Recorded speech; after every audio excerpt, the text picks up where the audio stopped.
अरे ओ भैया, आप कौन हैं? आप तो मेरे गुरुजी के ठाकुर नहीं हो। फिर आप कौन हैं? मैं इंद्रदेव हूँ। कौन इंद्रदेव? मैं किसी इंद्र विंदर को नहीं जानता। मैंने तो पहले तुम्हें कभी नहीं देखा। मेरा नाम इंद्रदेव है, मैं पानी की बारिश करता हूँ। अच्छा अच्छा, चलो ठीक है। अब आ ही गए हो तो एक तरफ बैठ जाओ। पता नहीं आज कौन। पिछले भाग में आप लोगों ने देखा कि अढ़ैया ब्राह्मण के कारण गुरुजी को समस्त देवगणों के दर्शन हो जाते हैं, जिस कारण गुरुजी अढ़ैया को बहुत स्नेह करने लगते हैं।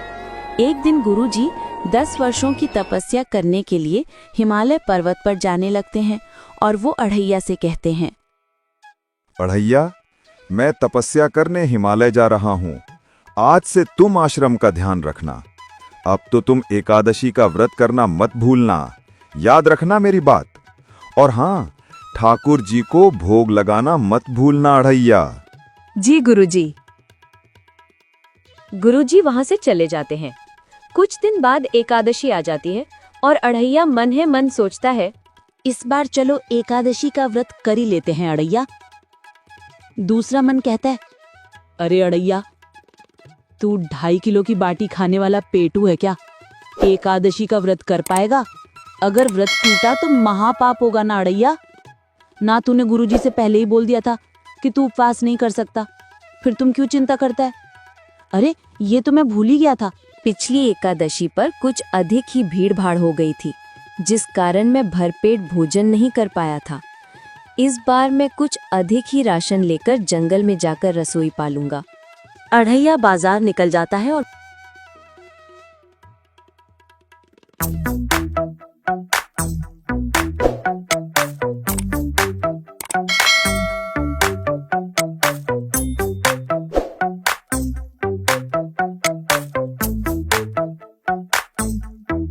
राम राम दुकानदार भैया। राम राम अढ़ैया ब्राह्मण जी, बताइए मैं आपकी क्या सेवा कर सकता हूँ? दुकानदार भैया, मुझे कुछ सामान चाहिए था राशन का। बताइए ब्राह्मण जी, क्या क्या दे दूँ? अढ़ैया बाजार निकल जाता है और वो एक दुकान पर जाकर दुकानदार से कहता है, अरे भैया दुकानदार, मुझे 20 किलो आटा, 10 किलो चावल, 5 किलो घी और 5 किलो दाल, सारा सामान बांध दो। अरे अढ़ैया आश्रम में भंडारा है क्या? तुम इतना सारा सामान ले जा रहे हो? तुम्हें इन सब बातों से क्या लेना देना? तुम्हारा काम है सामग्री देना, तो सामग्री दो ना। अरे अढ़ैया, नाराज क्यों होता है? मैंने तो ऐसे ही पूछ लिया। ये लो अपना सामान और मेरे पैसे दो। ठीक है दुकानदार भैया, ये लो अपने पैसे। अढ़ैया सारा सामान लेकर रास्ते में मन ही मन सोचता हुआ प्रसन्न होता है कि कई दिनों बाद भरपेट खाने को भोजन मिलेगा। लेकिन अचानक उसे याद आता है कि अरे, रसोई बनाने के बाद तो ठाकुर जी को भोग लगाना होता है और ठाकुर जी न जाने किस किस को बुला लेता है और मैं भूखा ही रह जाता हूँ। अरे गुरुदेव के ठाकुर का क्या करे। ऐसा करते हैं कि इस बार रसोई पकाने के बाद मैं ठाकुर को खाने पर ही नहीं बुलाऊंगा। न रहेगा बांस, न बजेगी बांसुरी। ये सोचकर अढ़ैया रसोई बनाने लगता है।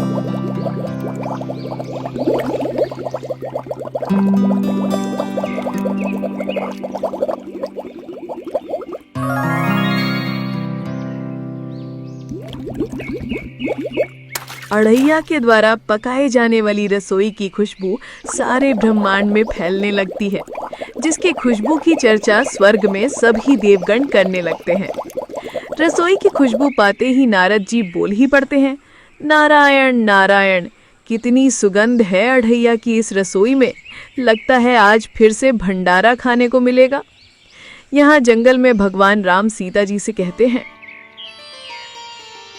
जानकी अढ़ैया की रसोई पाए हुए कई दिन बीत गए हैं। एक बार फिर से अढ़ैया की रसोई खाने का मन हो रहा है।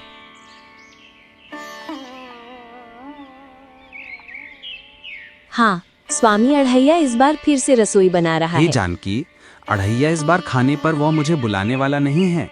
वह सोचता है कि हम लोगों के कारण वह हर बार भूखा रह जाता है। स्वामी अढ़ैया आपका सबसे प्रिय भक्त है।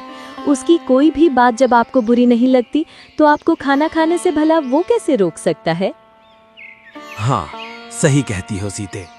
उसके द्वारा पकाई रसोई इतनी स्वादिष्ट होती है, मैं तो क्या, ब्रह्मांड के देवगण भी अपने आप को अढ़ैया की रसोई खाने से नहीं रोक पाएंगे। स्वामी, इस बार अढ़ैया ने काफी अधिक मात्रा में खाना बनाया है। हाँ, देवी अढ़ैया इस बात से अनजान है कि इस बार तो और भी अधिक देवगणों की संख्या बढ़ने वाली है। तो स्वामी, इस बार कौन कौन भंडारे में आने वाला है? देखती जाओ देवी। आज तो मैं भरपेट खाने वाला हूँ।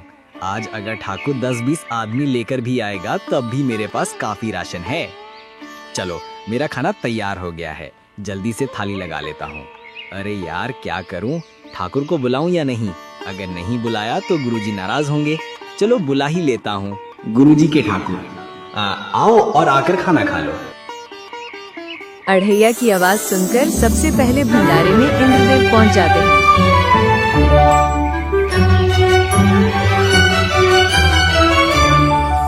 अरे ओ भैया, आप कौन हैं? आप तो मेरे गुरुजी के ठाकुर नहीं हो, फिर आप कौन हैं?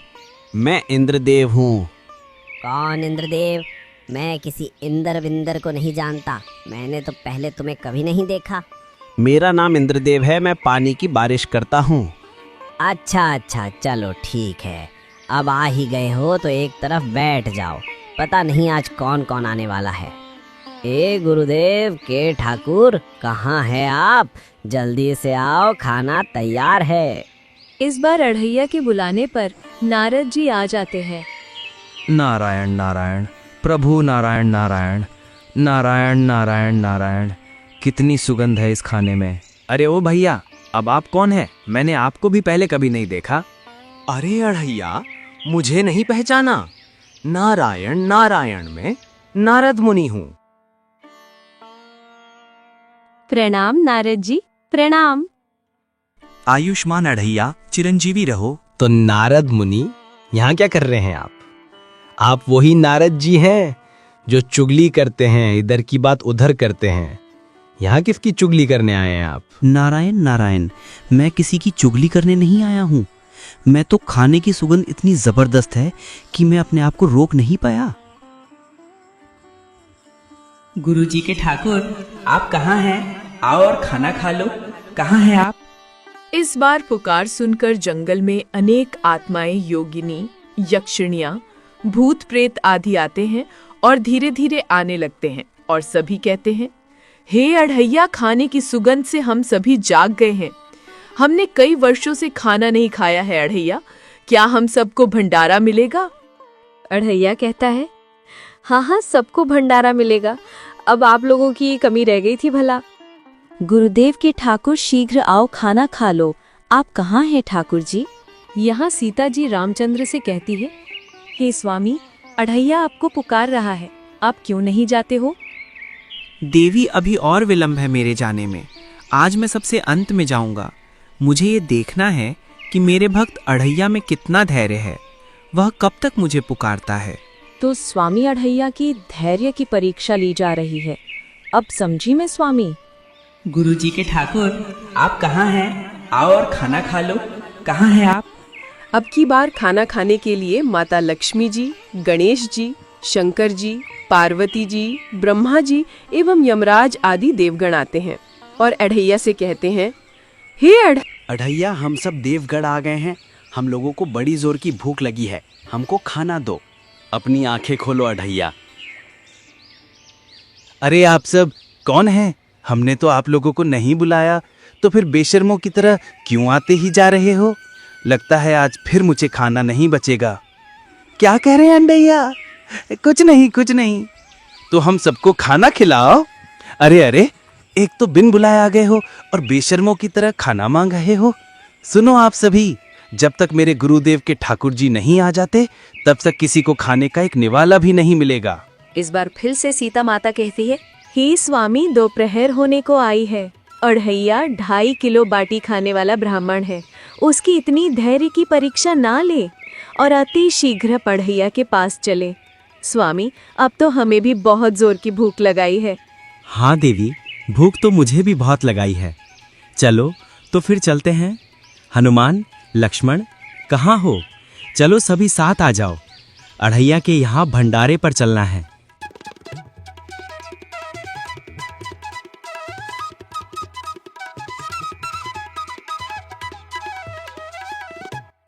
हे गुरुदेव के ठाकुर कहाँ हैं आप? खाना तैयार है, जल्दी आ जाइए गुरुदेव जी के ठाकुर। अढ़ैया अपनी आंखें खोलता है और कहता है, हे गुरुदेव के ठाकुर जी, आने में इतना विलंब क्यों किया?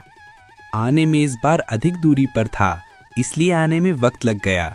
चलिए ठाकुर जी, भोग लगा लीजिए।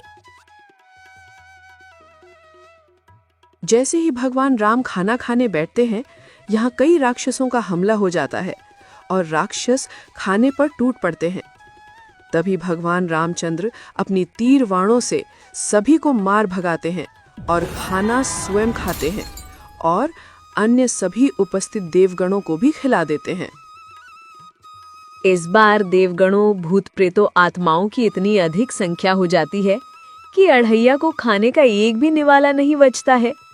इस बार भी अढ़ैया भूखा ही रह जाता है। लेकिन इस बार अढ़ैया के खाने को खाकर सभी देवगण अढ़ैया को वरदान देते हैं कि हे अढ़ैया ब्राह्मण, सारे ब्रह्मांड तुम्हारे जैसा रसोई बनाने वाला कोई और नहीं होगा, और जब जब कोई भी प्राणी संसार का भंडारा या कोई भी शुभ अनुष्ठान करेगा तो उसे अपनी रसोई सुरक्षित और स्वादिष्ट बने, इसके लिए रसोई के पास श्रीफल यानी नारियल, थोड़े गेहूं, जल का छोटा लोटा आपके नाम से रखा जाएगा, और जो भी रसोईया ऐसा नहीं करेगा उसकी रसोई न सुरक्षित रहेगी, न स्वादिष्ट बनेगी, और उसका भंडारे की रसोई आत्माएं ग्रहण करने लगेंगी।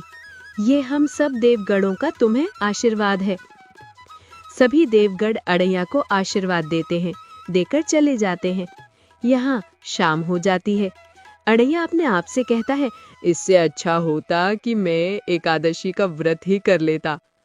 इस प्रकार अढ़ैया का एकादशी का व्रत भी पूरा हो जाता है।